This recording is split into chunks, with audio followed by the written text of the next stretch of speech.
Assalomu alaykum. Mani uzoqdan yaqindan kuzatayotgan obunachilarim. Bugun sizlarga darslik tayyorlamoqchimiz, ya'ni namaznik bichish tikish texnologiyasi. YouTube, Instagram, Telegramda kuzatayotgan obunachilarim uchun, ya'ni uzoqdan kuzatayotgan obunachilarim uchun tayyorlanyapti bu darsligimiz. Hop, namaznik uchun qanaqa mato tanlashingiz kerak? Namaznik ro'moli bilan bo'ladi. Shuning uchun namaznikka iloji boricha cho'ziluvchan, strichi bor mato tanlaysiz. Ya'ni strichi bor matolar qanaqa bo'ladi deydigan bo'lsangiz, masalan, Belmondo, Sumaya, mana shu matolar strich bor. Ularni sharaf ro'mol qilganingizda boshda ham yaxshi turib beradi. Menda hozir tanlagan matoyim, men Belmondo xohlagandim. Belmondoni menga yoqadigan rasvetkasini topolmaganim uchun viskoza degan mato chiqibdi. Mana viskoza matosidan, mana shu garoshikdan tanladim. Viskoza matosi ham Belmondoga o'xshaydi, strichi bor, cho'ziluvchan. Belmondodan lekin narxi ozgina qimmat yurar ekan, lekin boshda ro'mol qilganingizda, sharf qilganingizda shu yumshoqqina havo o'tkazadigan mato. Hop, bu yerda endi mato rasxotimiz, matoni bundoq ko'rsatib, mana matoyimiz yoyib qo'yganmiz polniy. Mato rasxoti 3,5 metr hozir. O'zi 370, 380 kattaroq razmerda 4 metr olsangiz ham bo'ladi. Boshingizga sharf qilganda sharfga ko'proq ketib qoladi. Tanadagi namaznikka, namaznik bilasiz, tanaga yopishgan bo'lmaydi, qomati bilintirmay turadigan narsa. Shuning uchun u ham keng uslubdagi libos hisoblanadi. Mato rasxoti ko'proq ketib qoladi. Men 370 olgandim. Yuvilganda ozgina kirib, bu 3,5 metr qolgan. Endi 3,5 metrdan xudo xohlasa chiroyli namaznik chiqazishga harakat qilamiz. Agar razmer katta bo'lsa, 50, u yoqdan katta balshmerka razmer 56, mana shunaqa katta razmer bo'lsa, bemalol 4 metr mato oling. Bemalol kengina chiqadi. Hozir endi sekin bichishga kirishamiz. Endi namaznik bichishimizda bizga andoza kerak emas, chunki keng uslubdagi libos bu. Qaranglar, hozir birinchi bo'lib qaysi detalni bichamiz biz. Tepa qism alohida rasmda ko'rgan bo'lsangiz, qora namaznikni tanladik. Bizda ko'krak ostida, orqada ham ko'krak ostida choki bor.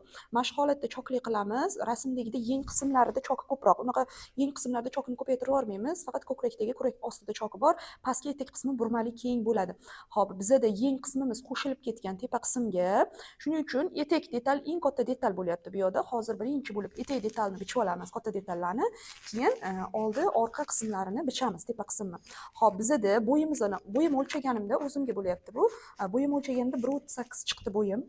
Hozir endi mana shu eni ham rosa katta emas ekan matoni. Hop, qani enini o'lchab ko'ramiz. Eni 1.40 ekan. Mana shu bitta en polniy etekni bitta tarafiga ketadi. Hop, bo'yim 1.38 bo'ladigan bo'lsa, ko'krak ostigacha bo'lgan masofam 34 sm chiqdi. 34 ni minus qilib tashlaganimizda bizda 104 qolyapti. O'sha bo'yini, qolgan bo'yini chok haqi bilan 110 qilib olamiz. 110 dan ikkita ketadi bu yerda hozir. Oldi etek, orqa etek. Chunki eteklar qismlarimiz burmali bo'lyapti, ko'proq ketadi. Mana shu holatda ikkita etekni bichib olamiz, keyin tepa qismini bichamiz. Mana videoyimiz cho'zilib ketmasligi uchun etek qismini chizib oldim-da, endi buni kesishdan oldin bitta tushuntirib qo'yaman sizlarga. Mato buklov holatda polniy eni ketadi, shuning uchun to'liq buklov olganmiz. Endi bu qismini oldiga, orqaga ishlatamiz. Bundan ikkita bichamiz yana. Hop, 50 sm bo'ldi. 50 sm qayoqdan kelib chiqdi? Ko'krak aylanani to'rga bo'lasiz, o'shani 2 baravarini qo'yasiz bu tarafga, chunki burmali bo'lyapti bu. Endi qarang, ko'krak aylanamanda 92 sm, to'rga bo'lsam 23. 23 ga harakat kengligini qo'shib turib, keyin o'shani 2 ga ko'paytiraman. Harakat kengligi namaznikda 2 sm dan 4 sm gacha qo'shiladi. Shunda keng uslubdagi libos bo'lib chiqadi. Men 23 ga где-то 3 sm qo'shdim. Shunda 26 sm bo'ladi. 26 ni 2 ga ko'paytiraman. 50 sm, 52 bo'ladi. Men 50 sm qo'yib oldim. Endi etek kengligini xohishga qarab 60, 65 olaverasiz. Men 65 sm qildim. Hop, mana shu holatda qilib olganimizdan keyin mana bu qism, o'rta qism bu burmaga yig'iladi. Endi biz buni tekis qilib chizib oldik-da. Lineykani qo'ygan holatda 2 sm ga mana bu holatda qiyalatib chizib qo'ydik. Hop, namazligimiz mana shu holatda qo'l ko'targan paytda ko'rgan bo'lsangiz tekis turibdi. Qo'lni tushirgan paytda oldi qism, ko'krak qismlari mana aylana holatda osiladi. Men shunaqa osilib turadiganini xohlayapman. Shuning uchun buni 2 sm qilib yordim. Ko'p aylana qilib yormaysiz, chunki biz tepa qismini spushinni yengi qo'shilib ketgan qilib bichamiz. Yengi qo'shilib ketgan narsa xohlaysizmi, xohlamaysizmi, qo'ltiqdagi osilib o'zi sizga yumaloq ob'yom beradi. Shuning uchun unaqa ko'p yumaloq qilib yormaysiz. qismasi mana shu holatda bo'ladi. Bu namazligimizni yaqinlashtirib qarasangiz, mana qo'ltiqdagi chopi, yenglari spushinli bo'lib qo'shilib ketgan. Men yengini spushinli emasda, yengni polniy qo'shib yuboramiz. Xo'p, endi qarang. Mana bu holatda biz aylana qilib oldik, shu aylana yetadi, bizga o'zi osilib beradi. Endi pastki qismini yeng tepa qo'shilib ketgan hisobiga pastki qismi ham osiladi. Ko'ynak bokovoyini 5-6 sm ga yoki 3-4 sm ga ko'tarib yuborasiz. Kenglik 60-65 bo'lgani uchun men где-то 4-5 sm ga ko'tardim buni. Agar undan keng bo'lsa, yana ko'tarib yuborasiz. Mana shu holatda qilib oldik. 50 sm, 65 sm qilib oldik. 2 sm ga qiyalatdik. Xo'p, endi xuddi shu narsadan yana bitta bichib olaman. Bu detalim oldi qismi, uzunligini boya hisoblab oldik. 110 sm bo'ldi uzunligi. Endi orqa qismini men bichganimda, orqa qismini 112 qilib 2 sm qo'shib olaman. Nima uchun? Chunki orqa qismimizda ko'krak yo'q, orqa qismini koketkasini kaltaroq qilamiz 2 sm ga. O'shani hisobiga qop qismini sal uzunroq qilib olaman. Endi buni shunday kesib olamiz. Mana xuddi boyaga kesganimizdan yana bitta tagida kesib oldim. Orqa detali deb yozib qo'ydim buni. Endi men bu markazga rasichka berib qo'yasiz, chunki burmaga yiqqaningizda mana shu o'rtasiga to'g'ri kelishi kerak. Mana oldin orqa detallarini bichib oldik, qop detallarini, ya'ni etak detalini. Endi bu tarafidan biz ro'mol bilan tepa qismni bichib olishimiz kerak. Yengi qo'shilib ketadi o'ziga. Xo'p, endi qaranglar, biz tepa qismini bichib olamiz. Yelka qismini choksiz bo'lishini xohladim. Shuning uchun matoyimni bu tarafga qarab buklab oldim. Bu 4 qavat holatda turibdi. Yengini ham qo'shib yuboramiz. O'shanda matoyingiz ekonomroq bo'ladi. Mana bu tarafimiz buklovda. Endi bo'yin qismi uchun 7,5 sm kirdim. Kichkina bo'lsa, bichib bo'lganimizdan keyin ochib yuboramiz. Pastga qarab o'rtacha 9 sm tushdim. Bu ham kichkina bo'lsa, keyin ochib yuboramiz. Hop, endi yelka plus yengim menda 66 chiqdi. Ya'ni yelka qismidan yeng uchigacha o'lchadim. Bunimiz 63, 62 chiqdi. Yengini uchiga rezinka qilamiz. Shuning uchun agar kalta bo'lib qolsa, rezinkani alohida ulab yuboramiz. Bor enini oldik hozir. Endi qo'l uchimiz 22, ya'ni aylana 44 bo'lyapti. Bunga rezinka yig'amiz. Shuning uchun keng holatda oldik. Endi qarang. Ko'krak aylanamni 4 ga bo'lib 3 sm harakat kengligiga qo'shdim. Ko'krak ostigacha bo'lgan masofa menda 34 edi. 37 qilib oldim buni. Xo'p, ko'krak aylanam 92 4 ga bo'lib 23 ni 3 sm qo'shib 26 qildim. 4 qo'shib olsangiz ham bo'ladi. O'zi 3, 4, 5 sm gacha qo'shiladi harakat kengligi. Endi mana buni belgilab oldik. Biz ko'krak ostigacha kelgan liniya bo'ldi. Endi mana qo'limizni uchidan bu yoqqa qarab olib kelamiz kenglikni mana. Mana bu holatda olib keldik. Siz agar buni to'g'ri holatda olib kelsangiz, mana bu qo'lingizdagi ob'yomli bo'lib turadi. Agar maslinikani oling. Agar tekizroq holatda olib kelsangiz, unaqa ob'yomli bo'lib turmaydi. Chizishga qiynalsangiz, mana shu lineykada ham shunaqa qilib ishlasangiz bo'ladi. Lineykangiz shunday tushib beradi sizga. Mana aylanalarga tushib beradi. Endi mana bu holatda oldik. Biz mana qo'limiz qo'shilib ketgan hisobiga o'zi mana bu ko'kragimizni tegib mandaqasiga osilib beradi bizga, yonga osilib beradi. Endi qo'limiz qo'shilib ketgan hisobiga 2-3 sm ichkariga kirib kassoy qilib yuboramiz, chunki qo'lni tegi osilishi mumkin. Mana bu holatda kassoy qilib yubordik. Endi mana bu yoqda где-то 50-51 sm qoldi. Mana bu aylanamiz ochganimizda 1.40 bitta sharfli qolyapti bu yoqda. Endi mana shu narsani oldi orqa detal bo'lyapti. Bu yoqda bo'yin o'yindini mana bu holatda kesamiz hozir. Keyin ochib olib turib oldi bo'yin o'yindini ajratib olamiz. 4 qavatni mana bu holatda kesib qo'ymayman. Bu yoqda orqa qismingiz ham bor. Endi kesib olamiz xuddi shu narsani. Mana kesib oldik tepa qismda, orqa bo'yin o'yindini o'zini o'yib oldik. Endi bu yoqda mana qarang burchak turibdi. Bu yelka liniyamiz bo'lyapti. Endi buni mana bu holatda ochamiz. Ochib olganimizdan keyin xohlagan joyingiz bittasini oldi qismi qilib olasiz. Mana bu tarafni sal o'yib oldim. Oldi qismim. Endi yelka qismimizga rasichka berib qo'yamiz, yo'qolib ketmasligi uchun. Rasichka berib oldim. So'nda chizib ham qo'yaman. Endi mana bu qo'limizda uchi bor-ku, burchak bo'lib qolmasligi kerak. Mana shu narsani salgina yo'qotib yuboramiz. Ya'ni uch burchak bo'lib qolmasligi uchun. Mana bu endi bizga yelka qismimiz choksiz bo'lib chiqib keldi. Mana bu holatda bo'ldi. Endi qo'lini uchini kiyib ko'rganda kalta bo'lsa, alohida rezinka liniyasini ulab yuboramiz.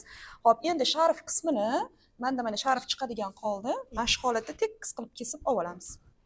Hozir oldi qismlarini bo'ynini ozgina ochib oldik. Endi qo'lini uchiga, qo'li ozgina kalta bo'lgani uchun ezozi mana 8-10 sm mana bunaqa o'zidan uladi, uchini mana bunaqa qilib tikdi.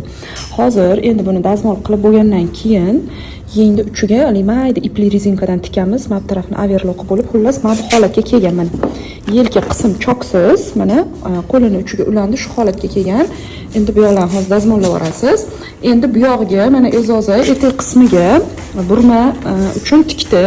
Burma lapkada qilmadik, o'zini 2 marta tikdik. Mana shunda tersangiz chiroyliroq chiqadi mana.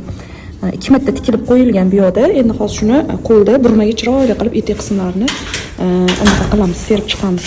Hozir yeng qismiga ezozi rezinka tikib chiqyapti. Mana tikkaningizni ko'rsating bitta nariga.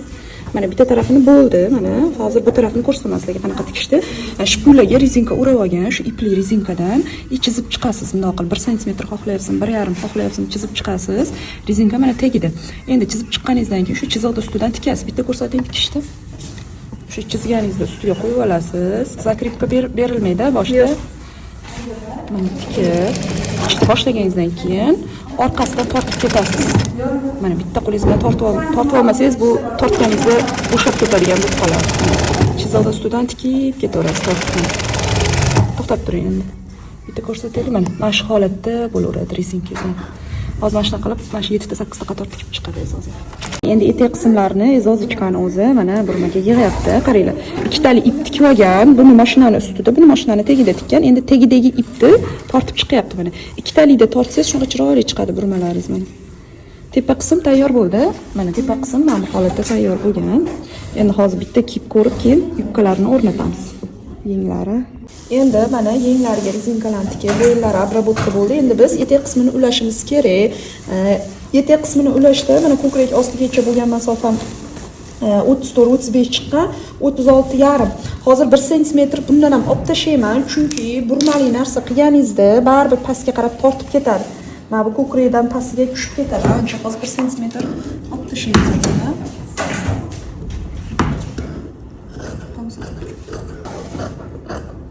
Mana endi olib tashladik-da, endi orqa qismida ko'kragimiz yo'q. Shuning uchun mana orqa detalni olamiz. Orqa detalimizdan 1-1,5 sm bo'yidan olib tashlaymiz. Ko'krak yo'q hisobiga pastga tushib ketmasligi uchun orqadan olib tashlaymiz. Mana bokovoydan unaqa to'liq 1-1,5 olmaymiz, chunki yonchoqni tikkanimizda to'g'ri kelmay qoladi. Mana bu liniyamiz qoladi-da, mana bu holatda ko'tarib olib tashlaymiz.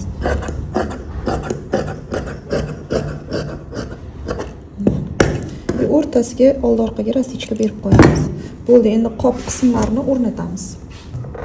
Endi mana oldi qismi, etek qismimiz burmaga yig'ib olganmiz. Tana tagida turadi, burma ustida turadi. Mana shuni qo'yib olib, bir tekisda 1 sm qilib tikib ketamiz, ulab chiqamiz.